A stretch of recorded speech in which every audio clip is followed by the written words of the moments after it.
suis Macha Akré, ivoirienne, 27 ans, entrepreneur dans le domaine de la beauté depuis maintenant 6 ans et consultante pour des marques, experte beauté, coach et maquilleuse professionnelle.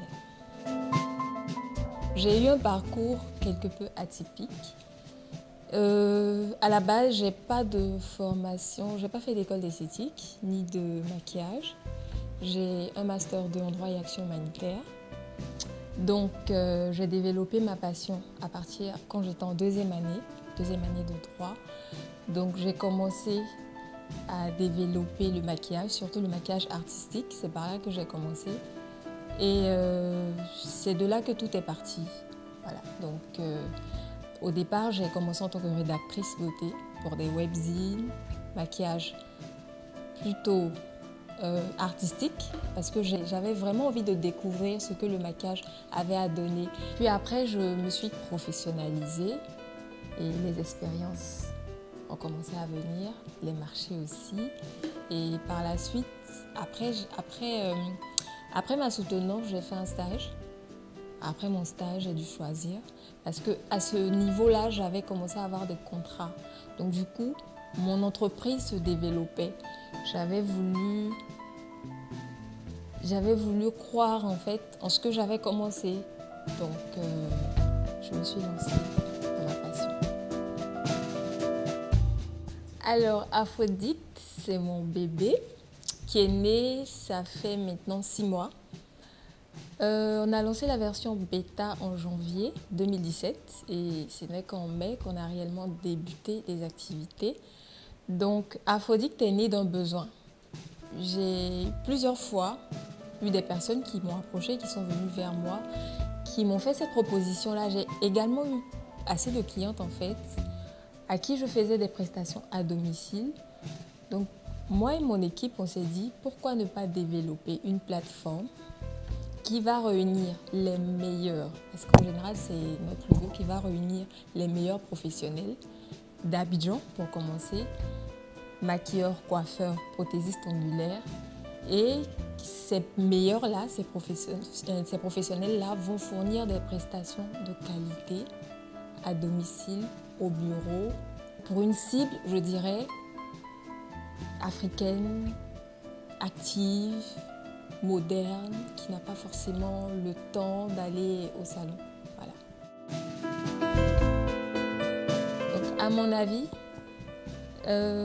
ces métiers-là sont méconnus tout simplement parce qu'à la base, ils étaient marginalisés, tout simplement.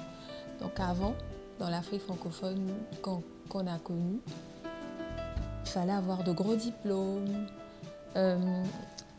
Les métiers de la beauté n'étaient vraiment pas forcément considérés comme une aubaine, comme quelqu'un qui a réussi sa vie, si la personne s'y lançait. C'était plus par dépit ou voilà, la personne n'a pas pu continuer. Bon, ok, tu vas faire quelque chose, tu vas être coiffeuse, tu vas être esthéticienne, tu vas faire quelque chose comme ça, au moins pour pouvoir t'en sortir. Donc du coup, dès le départ, ça a été marginalisé. Donc c'est normal que par la suite, ça ne connaisse pas l'essor, l'intérêt en fait qu'on y accorde aujourd'hui. Les difficultés que je rencontre en tant qu'entrepreneur dans le milieu de la beauté, se trouvent plutôt dans le financement, je dirais. Parce que aujourd'hui, c'est vrai que les mentalités ont quand même évolué. Les mentalités ont beaucoup évolué, mais c'est encore difficile pour une banque de financer des entrepreneurs beauté. Parce qu'à la base, ils n'y croient pas vraiment. On a toujours cet esprit de « est-ce que ça va marcher? Est-ce que c'est sérieux ?» Voilà, est-ce qu'on ne jette pas notre argent par la fenêtre? Il y a toujours cette question-là qu'ils se posent. Ils ne voient pas vraiment la rentabilité de ce milieu-là. Pourtant, c'est l'un des domaines qui rapporte le plus. On peut bien y vivre, on peut beaucoup investir. Donc, ce qui fait que la plupart du temps, les entrepreneurs beauté s'autofinancent. Ils essaient de grandir par eux-mêmes. Et Dieu merci, si après ils arrivent à se faire un nom dans ce milieu, ils arrivent à toucher les bonnes personnes qui les aident à aller de l'avant. Voilà.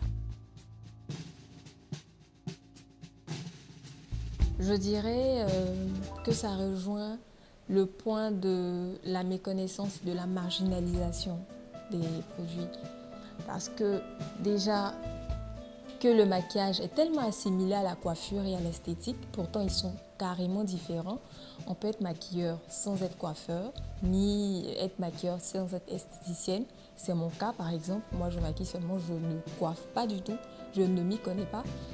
Donc il y a cette méconnaissance de ce milieu-là qui pousse les personnes à ne pas vraiment se documenter sur la question et à ne pas savoir de quoi il s'agit et à utiliser forcément le mauvais produit. Donc un investisseur, une grande marque qui vient, va d'abord étudier le marché. Elle va se dire, je viens dans ce pays, c'est clair qu'il y a des opportunités, c'est clair qu'il y a un grand marché, mais est-ce que ça sera rentable pour moi? Est-ce que je pourrais écouler mes produits? Est-ce que la population va accorder de l'intérêt à mes produits? Donc, il y a cette étude du marché là qui est faite par la marque avant de se lancer.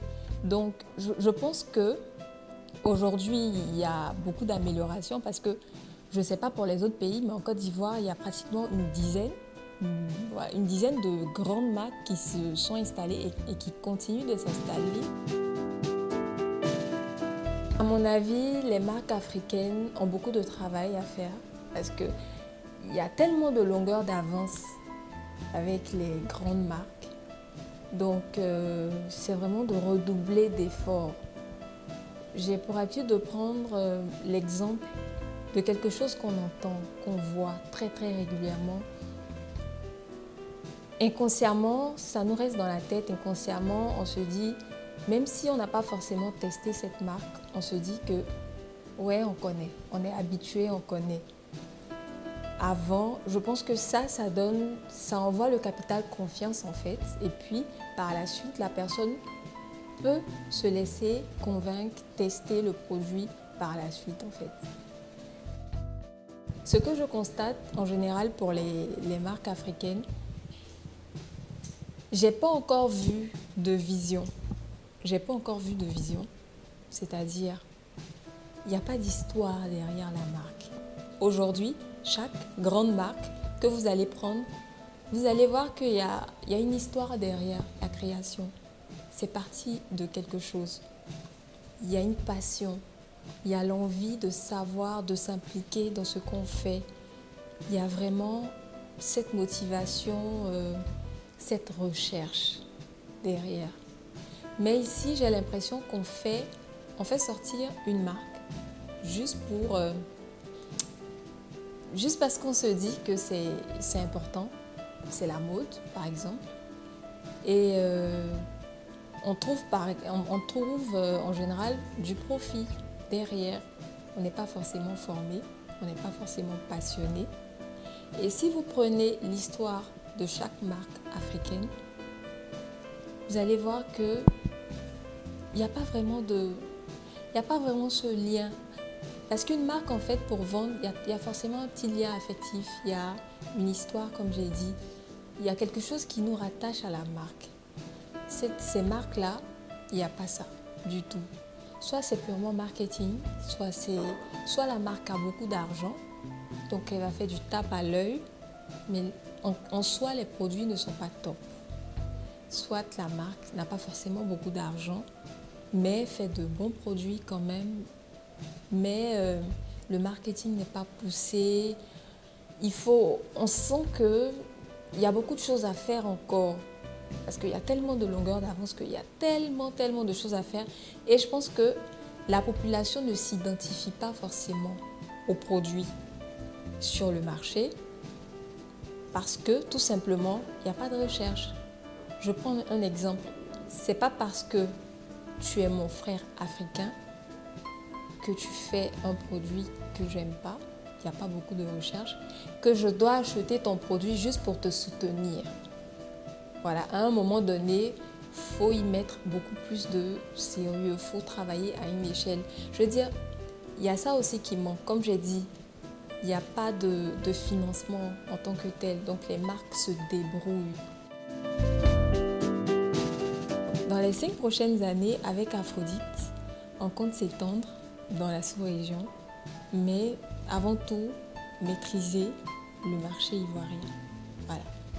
Et par rapport à mes autres projets à venir, je préfère qu'on ne le découvre pas. Voilà.